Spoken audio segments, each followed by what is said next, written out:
शन्नो मित्रशं वरुणा शन्नो भवत्वर्यमा शन्नो इंद्रो बृहस्पतिः शन्नो विष्णुरुक्रमः।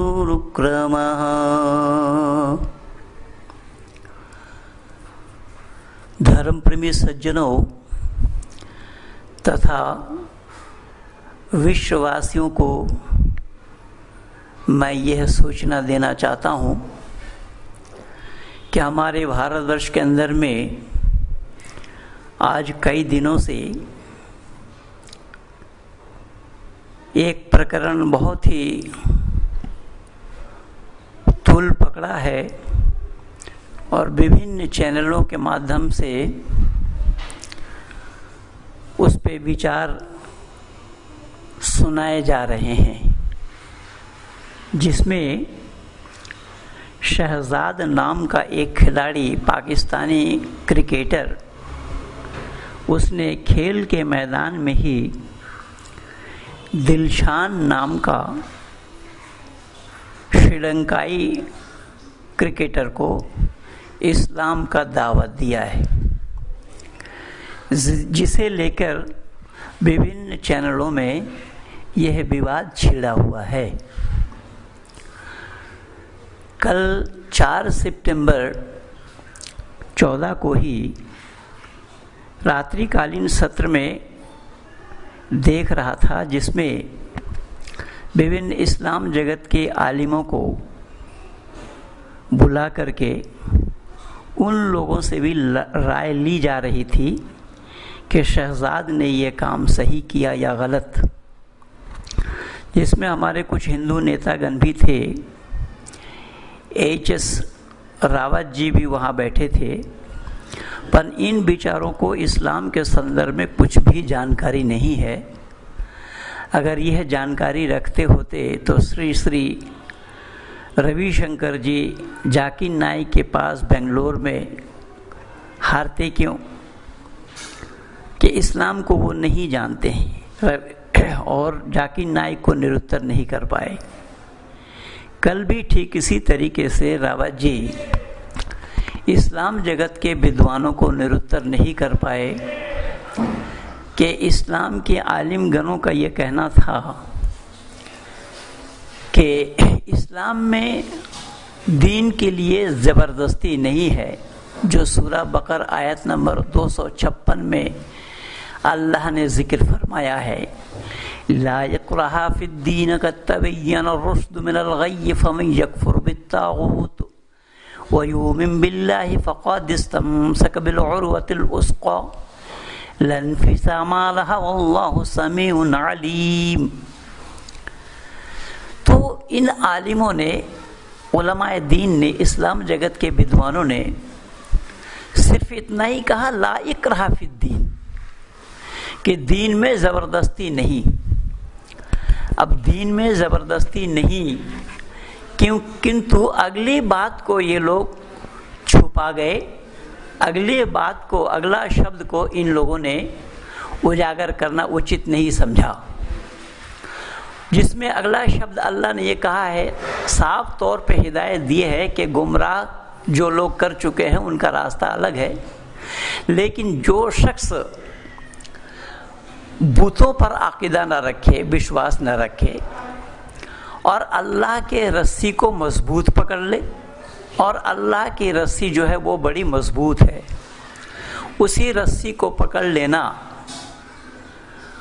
और अल्लाह बहुत बड़ा देखने वाला, सुनने वाला है, या जानने वाला, सुनने वाला। अब सवाल पैदा होता है जी, दीन में ज़बरदस्ती नहीं,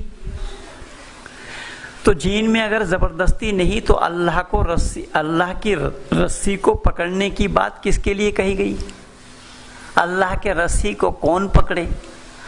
जो मजबूत रस्सी है, ज़बरदस्त रस्सी है, उस रस्सी को पकड़ने की बात कही गई। और ये किसी व्यक्ति के द्वारा कहा हुआ नहीं है, अल्लाह खुद कह रहे हैं इस बात को इसके कुरान के अंदर में अल्लाह ने ही जिक्र फरमाया है कि अल्लाह के रस्सी को मजबूत पकड़ो। तो जब अल्लाह के रस्सी को मजबूत पकड़ने की बात आई है तो अल्लाह के रस्सी को मजबूत पकड़ने का नाम ही तो इस्लाम को स्वीकार करना है। तो इसमें शहजाद ने गलती कैसे कर दी? जो शहजाद के बारे में इस्लाम के विद्वान जन ये कह रहे हैं कि उसने बहुत बड़ी गलती की जब दीन में ज़बरदस्ती नहीं। अरे दीन में ज़बरदस्ती नहीं तो वो तो अल्लाह के कहने के मुताबिक कुरान के अनुसार ही तो इस्लाम का प्रचार कर रहा है। जिस इस्लाम का प्रचार हज़रत मोहम्मद मुस्तफ़ा सल्लल्लाहु अलैहि वसल्लम जो इस्लाम के प्रवर्तक थे वो मरते दम तक करते रहे। अब रही बात ज़बरदस्ती नहीं, तो मैं यह बताना चाहूँगा दुनिया वालों को कि अगर दीन में ज़बरदस्ती नहीं है तो हज़रत मोहम्मद साहब ने अपनी दांत क्यों तुड़वाई थी? क्या शौक से दांत टूटे थे उनके, या इस्लाम के प्रचार करने में टूटे थे दुश्मनों के हाथ? और इस्लाम का प्रचार करना ही ये तबलीग इस्लाम है, सुन्नत भी है।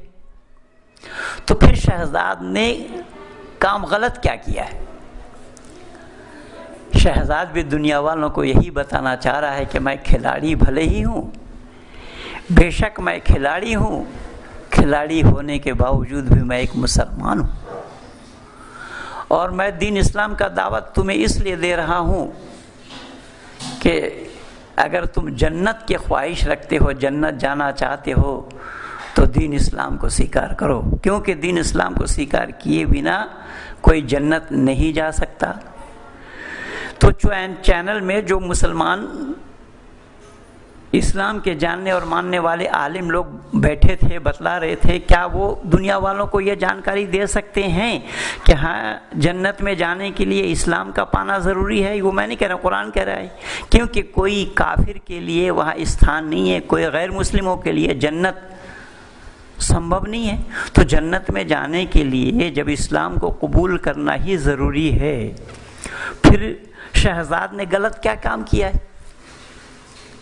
शहजाद ने भी तो यही कहा है कि भैया अगर तुम जन्नत जाना चाहते हो तो तुम्हें इस्लाम स्वीकार करना पड़ेगा, इस्लाम स्वीकार कर लो तो जन्नत जाओगे, और जन्नत जाओगे तो उस जन्नत में क्या है तुम्हें मालूम है कि वबश्शिरिल्लज़ीना आमनू व आमिलुस्सालिहाति अन्ना लहुम जन्नातिन तजरी मिन तहतिहल अनहार कुल्लमा रुज़िक़ू मिन्हा मिन समरतिर रिज़्क़न क़ालू हाज़ाल्लज़ी रुज़िक़ना मिन क़ब्लु व ऊतू बिही मुतशाबिहा व लहुम फ़ीहा अज़वाजुम मुतहहरतुम व हुम फ़ीहा ख़ालिदून। कि बशारत है उनके लिए जिन्होंने नेक अमल किया, जो नेक काम किए, नेक काम करने के बाद उनको जन्नत में दाखिल कराया जाएगा। अब देखिए, नेक काम करने के लिए वहाँ पर इस्लाम का स्वीकार करना ज़रूरी है। दुनिया के लोग और भी नेक काम कर रहे हैं, स्कूल बना देना, नल लगा देना, यह सब सदक़ाए जारिया के अंदर में आएगा, सब नेक काम में आएंगे। तो क्या हिंदू लोग इस सब काम को नहीं करते हैं? पर याद रखना हिंदुओं, भले ही आपका ये नेक काम होगा, अल्लाह के नज़दीक ये नेक काम नहीं है। अल्लाह के नज़दीक नेक काम ये मुसलमानों के किए हुए काम को ही यहाँ नेकी बताया गया है। तो उनके लिए ही बशारत है, काफिर जन्नत के हकदार नहीं है, गैर मुस्लिम जन्नत में जा ही नहीं सकते हैं। शहजाद ने बड़े होशियारी के साथ इस बात को दिलशान को कहने का प्रयास किया और कहा कि वहाँ जन्नत में जब प्रवेश करोगे, जिस जन्नत के नीचे नहरें जारी हैं। अब नहर काहे का है कि नहर वहाँ दूध का है, शहद का भी है और शराब का भी है। लेकिन इस्लाम वालों ने मानने के लिए मान तो लिया इस बात को, और अल्लाह को कहना था, अल्लाह ने कुरान में कह दिया इस बात को, लेकिन इसके सच्चाई के तह तक ना अल्लाह ने पहुंचा, ना अल्लाह जानते हैं और ना मुसलमानों ने इसकी जानकारी लेनी चाहिए। नहर उसको कहा जाता है जहां से ये सामान बह रहे हों, यानी शराब बह रहे हों, जैसा नदी में पानी बह रहा है, तो शराब बह रहे हों, शहद बह रहे हों, दूध बह रहे हों, तो बहने के लिए वो बहना चालू कहाँ से हुआ? वो शराब कहाँ से बह करके आ रहा है? कहाँ से वो बहती हुई आ रही है नीचे तक? दूध वहाँ पर आया कहाँ से? कितने गाय भैंस अल्लाह ने वहाँ पर रख रखा है जहाँ से उनके दूध अपने आप टप करके बहना चालू हो गया। ये सब काबिल तस्लीम बात नहीं है, लेकिन इस्लाम वाले इसको आंख बंद करके मानते हैं। तो शहजाद ने उसी बात को कहा कि अगर तुम जन्नत में जाना चाहते हो, जन्नत की ख्वाहिश रखते हो, तो तुम्हें इस्लाम स्वीकार करना पड़ेगा और वहाँ पर ये सब सामान मुहैया कराया जाएगा, ये मिलेंगे, वहाँ खाने को फल मिलेगा, फल देखने में एक जैसा होगा लेकिन सबका टेस्ट जायका अलग अलग होगा। केवल वहाँ फल नहीं है, वहाँ पर और बहुत सी सामान मुहैया कराएंगे। हदाइका अनाबम व कवाइबा तुराबम व कासन दिहाका ला यस्मऊन फीहा लगवम वला किज़्ज़ाबा। हम उमर औरतें, दिल बहलाने वाली औरतें मुसरी लगाकर, मच्छरदानी लगाकर वहाँ पर इंतज़ार करेंगी। व अज़वाजुम फ़ी सिलालिम अलल आराइक मुत्तकिऊन लहुम फ़ीहा फ़ाकिहतुन व लहुम मा यद्दऊन। ये सब बशारत कुरान का है। कुरान में ही अल्लाह ताला ने उन जन्नतियों के लिए इन हूर और गिलमान की बात कही है। वहाँ पर हूर में, हूर के मानी होता है सुंदरी स्त्री, वो भी एक दो तादाद में नहीं, असंख्य बहुवचन में आया है। हम उमर औरतें एक दो नहीं है, बहुवचन में आया है, अनेक तादाद में। बड़ी बड़ी आँख वाली, जैसा अंडा, रेशम की कपड़ा पहनकर, हाथ में कंगन पहनकर, जबकि रेशम का कपड़ा पहनना दुनिया में मना है, और वहाँ पर रेशम की कपड़ा पहन करके वो शराब पिलाएंगे और वो कपड़ा ऐसा है कि पूरा तन दिखलाई दे। अब इससे अंदाज़ा लगाइए कि अल्लाह ताला ने उस जन्नत में क्या क्या सामान मुहैया कराया है। तो केवल वहाँ शराब ही नहीं, शबाब ही नहीं, वहाँ कबाब की भी व्यवस्था है। वलहम तैर मिम्मा यश्तहून, कुरान कह रहा है वहाँ परिंदों का गोश्त का कबाब मरगूब कराया जाएगा। तो शहजाद ने इन्हीं बातों को ही दिलशान से कहा कि भैया अगर तुम जन्नत में जाना चाहते हो तो तुम्हें इस्लाम स्वीकार करना होगा, और इस्लाम स्वीकार करते हो तो जन्नत में तुम दाखिल कर पाओगे, और जन्नत में इन इन सामानों को अल्लाह ताला वहाँ मुहैया कराएंगे। तो क्या इस्लाम वाले इससे मना कर सकते हैं? इसको डिनाई कर सकते हैं? इसे इनकार कर सकते हैं कि कुरान में ये सब बातें नहीं है? अगर शहजाद ने कही इन बातों को तो यह गलती शहजाद की है, व्यक्ति की है, या शहजाद ने जो पाठ पढ़ा है उस पाठ की गलती है? और वो पाठ पढ़ाने वाला कौन है? पाठ पढ़ाने वाला अल्लाह है। पाठ किस में है? अल्लाह के कलाम में, कलामुल्लाह जिसको कहा गया है, जिसको लोग पवित्र कुरान कहते हैं, होली कुरान कहते हैं, उसी कुरान के अंदर में। तो क्या इस्लाम जगत के विद्वान जन ये कह सकते हैं कि शहजाद गलती किया? ये कह रहे हैं, लेकिन ये पाठ शहजाद ने जहाँ से पढ़ी, ये उन पाठ पढ़ाने वाले की गलती है या पाठ का ही गलती है? ये कहना इस्लाम वालों के लिए संभव हो रहा है या संभव हो सकता है? हरगिज़ नहीं। ये केवल और केवल हिंदुओं को ही वर्गलाया जा रहा है, हिंदुओं को ही दिग्भ्रमित किया जा रहा है कि इस्लाम में ये सब दीन में ज़बरदस्ती नहीं। अरे दीन में ज़बरदस्ती नहीं तो रात में ज़बरदस्ती तो है। यहाँ रात की ज़बरदस्ती हो रही है, अल्लाह के रस्सी को पकड़ने के लिए मजबूत पकड़ने की बात कही जा रही है। तो क्या अल्लाह के रस्सी को मजबूत पकड़ना ये रात का काम है या दिन का?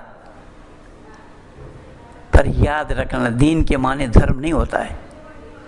दीन के माने मजहब होता है। तो जब दीन के माने मजहब है तो फिर इस्लाम को धर्म धर्म क्यों चिल्ला रहे हैं सब? इस्लाम का धर्म होना न संभव था, न संभव है और न संभव हो सकता है। मजहब व्यक्ति विशेष के द्वारा चलाया हुआ होता है, धर्म ईश्वर प्रदत्त होता है। और हिंदू अपने को भी नहीं जानते हैं तो इस्लाम को कहाँ से जानेंगे भला? और हिंदुओं की ये बहुत बड़ी नादानी है, और चैनल वाले भी वो डबल नादान है। उन लोगों को भी सही और गलत का कुछ भी ज्ञान नहीं है, झूठ मूठ अफवाहें उड़ा रहे हैं। ये लव जिहाद के नाम से भी जो तांडव मचा रहे हैं ये चैनल वाले, लव जिहाद का तात्पर्य क्या है, किसको लव जिहाद कहा जाता है, और ये भारतवर्ष के अंदर में हो रहा है या नहीं, इसको भी इन लोगों ने जानने का प्रयास नहीं किया है। और आए दिन हिंदुओं को, हिंदू घराने के लोगों को, हिंदू घराने के लड़कियों को वरगलाते हुए ये सारा काम किया जा रहा है। विशेष करके यही जन्नत का लोभ और लालच उनको दिखाया जा रहा है। इस्लाम कबूल कर लो, जन्नत मिलेगा। ये बात तो जाकिर नाइक भी सरेआम इसी भारतवर्ष में करते रहे। ये तो इत्तेफाक है कि महेंद्र पाल की दहाड़ सुदर्शन न्यूज़ चैनल के माध्यम से आने के बाद जाकिर नाइक ने अपनी दुकानदारी समेटा है यहाँ से, वरना वो भी चिल्ला चिल्ला कर यही प्रचार करता रहा, इस्लाम को कबूल कर लो, पाप से मुक्ति पा जाओगे, अल्लाह ताला तुम्हें जन्नत नसीब कराएंगे। लेकिन दुनिया के लोग जो उसके चंगुल में फंसते गए, उन्होंने कभी भी ये नहीं सोचा कि पाप से मुक्ति चाहेगा वही जो पापी होगा, जो पाप करेगा वो पाप से मुक्ति चाहेगा। तो ये सब पापी लोगों की बात है। तो मैं बार बार आप लोगों से यही निवेदन करना चाहूँगा कि शहजाद ने जो बात कही है वो बात कुरान की है। शहजाद ने जो बात कही है वो बात अल्लाह की है। तो यह गलती शहजाद की है या उस अल्लाह की है, या उस अल्लाह के कलाम की है? क्या इस्लाम वाले उस कलाम पर दोष लगा सकते हैं कि जहाँ पर यह पाठ पढ़ाई गई हो, जहाँ पर यह बात बताई गई हो? अपितु इस्लाम को फैलाने के लिए, इस्लाम को विस्तार करने के लिए या अल-कायदा जैसे संगठन के लोग भारत को बर्बाद करने के सपन देख रहे हैं। अरे जब कुरान को तुम मानते हो तो कुरान में ही तो अल्लाह ताला ने जिक्र फरमाया है, वल्लाहु ला युहिब्बुल फसाद, कि अल्लाह ताला पसंद नहीं करते हैं दुनिया में फसाद फैलाने वालों को। और आप उसी अल्लाह के दावेदार हो, उसी कुरान के दावेदार हो और दुनिया में फसाद फैला रहे हो। तो खुद अपने आप में ही सोचो कि तुम लोग कुरान पर अमल कर रहे हो या कुरान का खिलाफ वर्जी काम कर रहे हो। अफसोस है कि आज मानव ही मानव के जानी दुश्मन बने हुए हैं, और वो भी मज़हब के नाम से। तो मज़हब के नाम से जो मानवता पर कुठाराघात हो रहा है, इसमें मानव कहलाने वालों को एकजुट होना चाहिए और उन मजहबी शत्रुओं को पहचानते हुए उन मजहबी शत्रुओं को मुंह तोड़ जवाब देने के लिए एकजुट होकर के ही उन्हें जवाब देना चाहिए। यह विनती मैं महेंद्र पाल आर्य आप लोगों से कर रहा हूं कि सही अर्थों में अगर मानवता की रक्षा आप चाहते हैं, मानवता को बरकरार रखना चाहते हैं, ये मौत के बाद वाली ज़िंदगी में जन्नत और जहन्नुम के लोभ और लालच को, डर को, भय को अगर समाप्त करना चाहते हैं, वो केवल जन्नत का लोभ दिया गया है। उस जन्नत में जा कर के किसी ने देखा नहीं है। ये मरने के बाद वाली ज़िंदगी में ये मिलना है, ये सब बशारत है, ये कौल है, लेकिन मर करके कोई फिर दुनिया में दोबारा आया नहीं कि वो आकर के बताए कि हाँ जन्नत में ये सामान मिले। तो मैं भी यहाँ पर सवाल उठाया कि शहजाद से ही पूछा कि भाई तुम दिलशान को जन्नत ले जाना चाहते हो तो दिलशान की पत्नी को भी ले जाना चाहोगे क्या? अगर दिलशान की पत्नी को भी ले जाना चाहते हो तो याद रखना, ये जितना जो कुछ भी बशारत है वो सब मर्दों के लिए है, औरतों के लिए अल्लाह ताला ने एक भी शब्द कुरान के अंदर में नहीं बताया है। तो जब दिलशान की पत्नी वहां गई जन्नत में और उसने देखी कि उसके पति दिलशान हूरों के साथ रंग रलियां मना रहे हैं, तो क्या वो सहन कर पाएंगी? उसके लिए सहन करना संभव होगा? इन सब सवालों का जवाब इस्लाम के पास नहीं है। इन सवालों का जवाब कुरान वालों के पास नहीं है, ना अल्लाह दे सकते इन सवालों का जवाब, तो इस्लाम वाले ही क्या देंगे? ये तो केवल ख्वाब दिखा रहे हैं कि मरने के बाद पा जाओगे सब, लेकिन दुनिया वालों ने इस बात को जानने का प्रयास नहीं किया। जन्नत शब्द का अर्थ होता है स्वर्ग, और स्वर्ग के मानी होता है सुख विशेष, जहां पर सुख ही सुख होता है उसको स्वर्ग कहा जाता है, और जहां उसका विपरीत होता है उसका नाम नरक है। इसलिए बंगला शायर जो को वो भी इत्तेफाक से मुसलमान हैं, शेख फजलुल करीम नाम है उनका, उन्होंने लिखा है अपने बंगला भाषा में इस कविता को, कोथाय स्वर्ग कोथाय नरक के बोले ता बहु दूर, मानुषेर माझेई स्वर्ग नरक मानुषेते सुरासुर। कवि लिख रहे हैं कौन कहता है स्वर्ग दूर में है, कौन कहता है नरक दूर में है? स्वर्ग और नरक कहीं है तो इसी दुनिया में ही है, मानव समाज के बीच में है। और अंतिम पंक्ति में कवि ने यहाँ तक लिख दिया है कि स्वर्ग ऐसे दाड़ाए तखन आमादेरी कूड़े घरे, कि स्वर्ग उस समय उपस्थित हो जाता है हमारे झुग्गी और झोपड़ी के अंदर में, जिस झुग्गी और झोपड़ी के अंदर में सुख शांति चैन और अमन हो, वही झुग्गी और झोपड़ी स्वर्ग है, जन्नत है। लेकिन दुनिया वालों ने इस दुनिया को जन्नत बनाने का प्रयास नहीं किया, मौत के बाद वाली जिंदगी में जन्नत में जाने का प्रयास किया। मौत के बाद वाली जिंदगी में जन्नत का ख्वाब कुरान और बाइबल ने दिखाया है, पुराणों ने भी दिखाया है। ये सब मरने के बाद वाली जिंदगी की बात है, लेकिन वेद में मरने के बाद वाली जिंदगी की बात नहीं है कि मरोगे तुम, मरने के बाद फिर तुम्हें जीवन मिलेगा। लेकिन अगर स्वर्ग चाहते हो तो घर में झुग्गी झोपड़ी में सुख शांति चैन और अमन की स्थापना करो। जिस झुग्गी झोपड़ी जितने मेंबर रहते होंगे वहां आपस में एक दूसरे के साथ अच्छा बर्ताव करे, एक दूसरे का आदर करे, एक दूसरे को समझे, एक दूसरे का सम्मान करे, वही झुग्गी और झोपड़ी स्वर्ग कहलाती है। तो स्वर्ग के माने यहाँ सुख विशेष का है, जिसे कुरान और बाइबल वालों ने, पुराण वालों ने जाना नहीं, जानने का प्रयास नहीं किया, क्योंकि कुरान बाइबल और पुराण ये तीनों मिलता जुलता सौदा है। ये केवल और केवल नहला पर ही देहला चलाया है। जैसे कुरान वालों ने मौत के बाद वाली जिंदगी में स्वर्ग का सपना दिखाया है, पुराण वालों ने भी वही काम किया है, और बाइबल वालों ने भी उसी हेवन का ही ख्वाब दिखाया है। तो बंधु, मरने के बाद वाली जिंदगी को छोड़कर हमें दुनिया में चैन और अमन से रहना है, चैन और आराम से रहना है। दुनिया में शांति की स्थापना करना ही मानवता का पाठ है। हम मानव बन करके आए हैं, परमपिता परमात्मा की असीम अनुकंपा है कि हमें किसी और योनि में न भेजकर हमें मानव योनि में परमात्मा ने भेजा है, या हमारा किया हुआ कर्म था जिस कर्म के अनुसार हम मानव योनि में आए हैं, तो हमें ऐसा काम करके जाना चाहिए जिसे हम मानव ही नहीं अपितु देवत्व को प्राप्त करें। हम देवता बन करके आए। देवता कोई आसमान से टपक के गिरता नहीं है और न जमीन के अंदर से निकलता है। ये मानव ही देवता बनता है और मानव ही राक्षस बनता है।